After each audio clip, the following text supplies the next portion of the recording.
You ever have one of those mornings where you step outside in your boxers, half asleep, and suddenly realize you're smack in the middle of the craziest story you'll ever tell your grandkids? That was me, Garrett Sullivan, 6 a.m. Sharp, standing barefoot in the dew, squinting at a smoking airplane wreck in my back pasture, while my neighbor Darlene Wickham, Texas's own tornado in designer pajamas, started screaming at first responders for ruining property values. I wish I could make this up. Before the paramedics had even pulled the kid out of the Cessna, Darlene was waving her clipboard and threatening to fine me $500 a day for unauthorized aircraft. Yeah, that happened. And believe me, it only gets wilder from here. So let me back up a sec. My place is a 40-acre slice of family history, bought by my great-granddad for $200 and a handshake back in 1890, and after 20 years in the Air Force, helicopter mechanic, patching up Black Hawks in the desert and snow, this ranch became my retreat. Nothing fancy, just coffee on the porch, boots on gravel, sunrise over a stock pond, and the smell of mesquite wood and cattle. For a long time, it was nothing but me, the cows, and the occasional vintage plane I'd restore out in the barn for a little extra cash.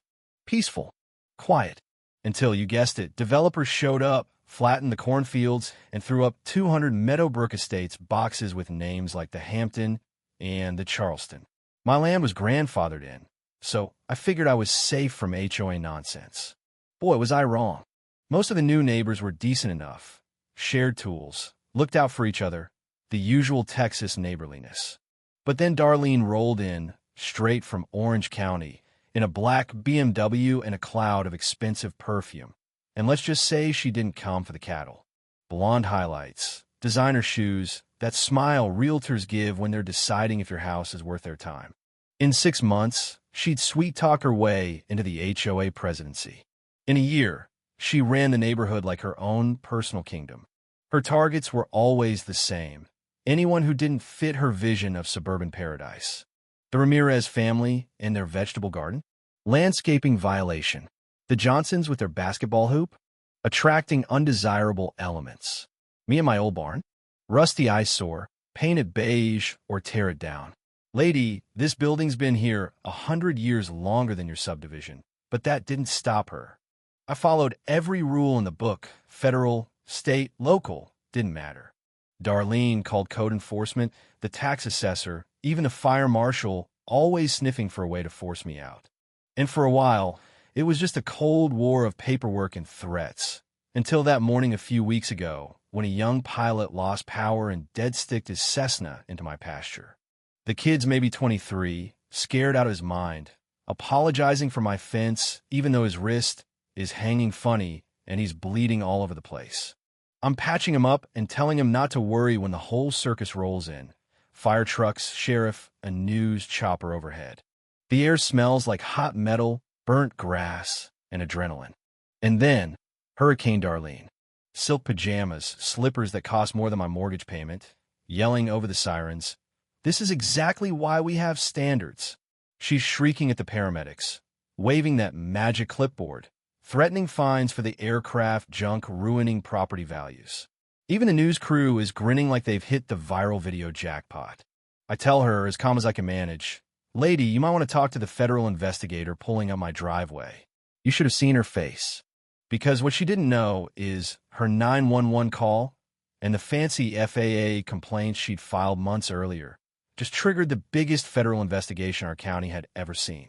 Turns out, Darlene had filed complaints about illegal airport operations on my land months before anything ever happened. Detailed stuff, aviation regs, property surveys, the works. Which was weird, since most people barely know the difference between a Cessna and a John Deere. My old Air Force buddy Jake at the FAA tells me, "Funny thing, Garrett, someone flagged your place 3 months back, hours before that crash. Like they knew it was coming." And the more I dug, the uglier it got. Suddenly, it wasn't just me. Rico, a contractor down the road, got calls to his boss, anonymous tips that he was under investigation, questions about his security clearance. Martha, who volunteers at her grandson's school, got emails claiming she was unsafe around kids. The Ramirez family started getting lowball offers on their house after Darlene's violation letters piled up. 3 houses in our subdivision, all sold below market after months of harassment, and everyone snapped up by Wickham Holdings LLC, flipped for a killing within 60 days. You see the pattern, right?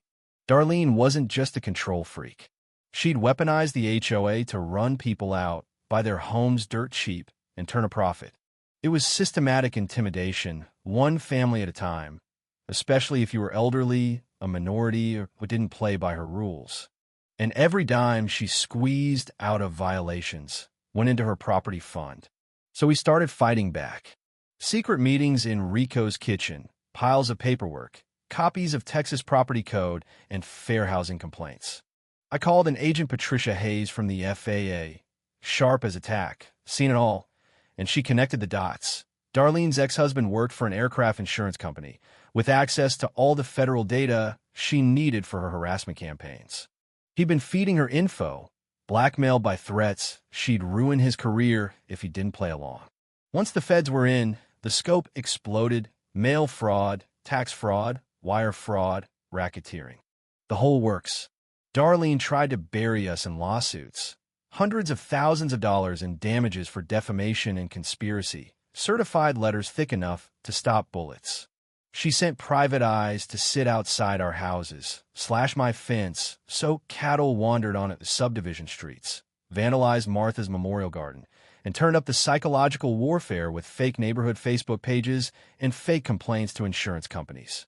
She even tried bribing city council members to pass emergency aviation restrictions on my property. She had her fingers in everything. But you know what's stronger than fear? Community. Martha organized witness prep in her living room. Rico set up secure chats so Darlene couldn't spy on us. And we pooled 18 grand for a civil rights attorney from Austin, Rebecca Santos. Real pitbull. Knows how to turn the Fair Housing Act into a sword. 23 families signed on as plaintiffs. Our documentation was airtight. Timelines, selective enforcement, a clear pattern of discrimination. We went federal. Filed suit for $2.8 million. Agent Hayes had Darlene dead to rights on criminal charges. IRS liens, business tax fraud, witness intimidation, the whole kitchen sink. Darlene cracked under the pressure. She lost it at city council, ranted about undesirables ruining property values, and, on live TV, no less, outed herself as exactly the kind of person federal law was written to stop. Her own attorney ditched her mid-meeting. Federal agents cuffed her in front of 200 witnesses. Cameras flashed, neighbors cheered, and for the first time in years, you could feel hope settle over the subdivision like the smell of fresh-cut grass. Justice rolled in like a long, overdue thunderstorm. Darlene got 18 months in federal prison, $2.4 million in restitution, lost her whole real estate empire. Every stolen home got returned at fair market value. Our civil case settled, 50 grand per family, plus court-appointed oversight to make sure this never happened again. Martha's garden became a neighborhood park, Rico's kids got their basketball hoop, and a whole crowd cheering them on every Saturday. And my barn, my old eyesore, turned into the unofficial community hangout. Turns out, when you beat back a predator, you end up stronger together. You might be wondering, is that really the end? Here's the truth. We change more than just our block. The laws are different now. State legislation, federal cases, national headlines. The methods we used, documentation, solidarity, legal know-how, are spreading to other neighborhoods fighting their own HOA tyrants. I teach workshops on property rights. Martha runs a community scholarship. Rico's IT resources help non-English speakers defend themselves. For the first time in decades, the sound of kids laughing on my ranch is normal. Property values bounce back, but the real value was learning that ordinary people, when we stick together, can take on the worst bullies, even when they've got money and power. So here's my question for you. Now that you know my story, what would you do if your HOA, or your boss, or your city try to run you out just for being different, just for standing up? Have you ever tangled with a neighborhood tyrant? Or been part of a community that fought back and won? Drop your wildest HOA story in the comments. Let's get loud about what real justice looks like, because I promise you're not powerless and you're definitely not alone. If you want to hear how an ordinary librarian took down $1 million city corruption ring with nothing but public records and stubbornness, stick around for next week's story. Until then, stay strong, stand together, and never let the predators convince you that home is just a place on a map. Home is what we protect together.